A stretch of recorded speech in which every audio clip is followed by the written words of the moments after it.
नमस्कार, आप सुन रहे हैं रेडियो भाजपा संगवारी। समाचार की शुरुआत करने से पहले आइए एक नजर डालते हैं आज की हेडलाइंस पर। आवासहीन परिवारों को घर के निर्माण के लिए प्रधानमंत्री नरेंद्र मोदी ने दिए 2044 करोड़ रुपए। एक राष्ट्र एक चुनाव का संकल्प भाजपा के इसी कार्यकाल में पूरा होगा, कहा केंद्रीय गृह मंत्री अमित शाह ने। और मुख्यमंत्री श्री विष्णुदेव साय ने कहा कि राज्य के श्रमिकों को मिलेगा 5 रुपए में भरपेट भोजन।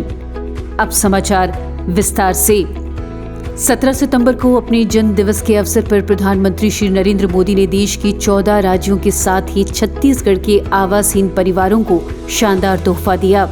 उन्होंने राज्य की मोर आवास मोर अधिकार योजना के तहत 5,11,000 आवासहीन परिवारों के खातों में लागत राशि की पहली किश्त के 2044 करोड़ रुपयों का अंतरण हितग्राहियों के खातों में किया।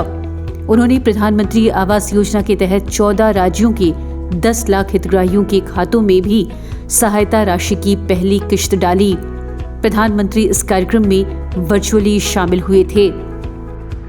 केंद्रीय गृह मंत्री अमित शाह ने एक बयान में कहा कि भाजपा के नेतृत्व वाली राजग सरकार अपने वर्तमान कार्यकाल के दौरान ही एक राष्ट्र एक चुनाव का संकल्प पूरा कर लेगी। श्री अमित शाह ने ये बात प्रधानमंत्री श्री नरेंद्र मोदी की तीसरी पारी के 100 दिन पूरे होने के उपलक्ष्य में आयोजित पत्रकार वार्ता में कही। प्रधानमंत्री श्री नरेंद्र मोदी की तीसरी पारी के 100 दिनों की उपलब्धियां गिनवाते हुए श्री अमित शाह ने कहा कि सरकार ने इन 100 दिनों के दौरान अर्थव्यवस्था से संबंधित 14 क्षेत्रों हेतु 15 लाख करोड़ रुपए की नीतियां लागू की हैं, जिनमें से 3 लाख करोड़ रुपए सड़क, रेल, बंदरगाह और हवाई मार्गों के लिए मंजूर किए गए। मुख्यमंत्री श्री विष्णुदेव साय ने 17 सितंबर को विश्वकर्मा जयंती के अवसर पर रायपुर स्थित इंदिरा गांधी विश्वविद्यालय में आयोजित राज्य स्तरीय श्रमिक सम्मेलन में श्रमिकों के कल्याण से जुड़ी 2 महत्वपूर्ण घोषणाएं की। पहली योजना के तहत सरकार राज्य भर में अन्नपूर्णा दाल भात केंद्र खोलेगी, जहां श्रमिकों को मात्र 5 रुपए में भरपेट भोजन मिलेगा। वहीं दूसरी घोषणा में कहा कि पंजीकृत निर्माण श्रमिकों के बच्चों को राज्य के श्रेष्ठ निजी आवासीय विद्यालय में निःशुल्क अध्ययन की सुविधा मिलेगी। प्रदेश भाजपा अध्यक्ष श्री किरण देव ने आर्ट ऑफ लिविंग परिवार द्वारा आयोजित हवन यज्ञ में सम्मिलित होकर देश के यशस्वी प्रधानमंत्री की लंबी उम्र और उत्तम स्वास्थ्य के लिए प्रार्थना की। वहीं श्री किरण देव जी ने कुरुंदी में आयोजित टीचर एसोसिएशन क्रिकेट प्रतियोगिता फाइनल में उपस्थित होकर विजेता टीम एवं उप विजेता टीम को पुरस्कृत किया। किरण देव जी ने विश्वकर्मा दिवस पर शिल्प कला और कलात्मक रचनाओं में सर्वश्रेष्ठ निर्माण एवं सृजन के देवता भगवान विश्वकर्मा की पूजा अर्चना की।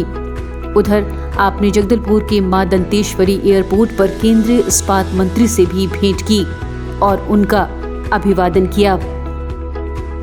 केंद्र शासित प्रदेश जम्मू कश्मीर में अनुच्छेद 370 की समाप्ति के बाद पहली बार विधानसभा चुनाव हो रहे हैं। इस चुनावी अभियान हेतु 14,000 कर्मचारी 3,276 वोटिंग स्टेशनों पर मतदान का कार्य संपन्न करवाएंगे। चुनाव के पहले चरण में जम्मू कश्मीर के 23 लाख मतदाता 219 उम्मीदवारों के भाग्य का फैसला करेंगे। इस विधानसभा चुनाव में बीजेपी, नेशनल कॉन्फ्रेंस, पीडीपी और कांग्रेस के बीच बड़ी टक्कर है। छत्तीसगढ़ के वन एवं जलवायु परिवर्तन और जल संसाधन मंत्री केदार कश्यप ने आज नई दिल्ली के भारत मंडपम में आयोजित 8वें भारत जल सप्ताह में हिस्सा लिया। इस अंतर्राष्ट्रीय आयोजन का उद्घाटन राष्ट्रपति श्रीमती द्रौपदी मुर्मू ने किया। 3 दिवसीय इस कार्यक्रम में विभिन्न देशों के जल संसाधन विशेषज्ञों, सरकारी प्रतिनिधियों और शिक्षाविदों ने भाग लिया। और गणनायक श्री गणेश जी की नम आंखों से विदाई हो रही है।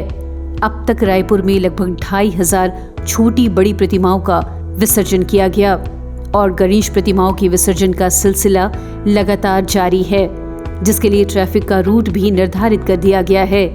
राजधानी में गणेश झांकी और विसर्जन समारोह का मुख्य कार्यक्रम 19 सितंबर 2024 को होगा।